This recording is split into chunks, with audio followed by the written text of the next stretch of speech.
Hi students, I just wanted to come on here and explain this worksheet a little bit better. So you should have watched the YouTube video on ratios. This worksheet just kind of walks you through what is a ratio. So it says a ratio is a comparison of two quantities. Ratios can be written in 3 different ways.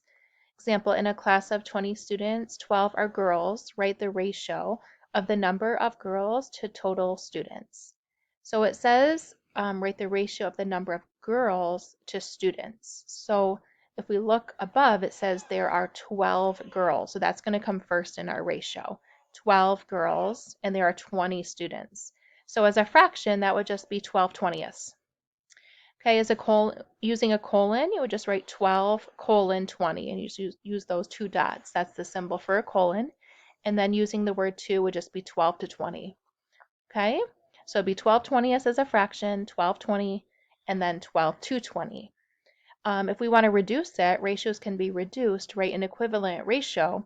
Think about just if we were going to cut that in half, like split the 12 girls in half, taking a half is the same as dividing by 2. So 12 divided by 2, or half of 12, is 6. Half of 20, the total amount of students, would be 10 students. So our ratio would be 6/10ths or 6 to 10. So right down here, you can write 6/10ths, 6:10, or 6 to 10. Okay, and at the bottom it says guided practice. There are 14 red marbles and 20 blue marbles in a bag of marbles.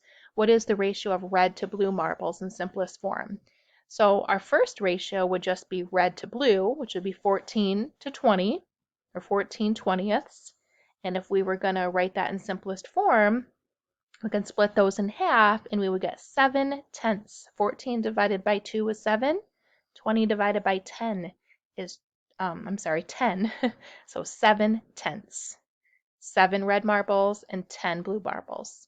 Okay, and letter B, what is the ratio of blue marbles to total marbles in simplest form? Same thing, you would take the blue marbles, which are 20, and the total amount of marbles would be 20 plus 14, which is 34. So it'd be 20 to 34, and then you would divide those by 2. Okay, so then also finish the other page where you're just writing the ratios in 3 different ways. And that's it for today and tomorrow. Just understanding what is a ratio and how to write them.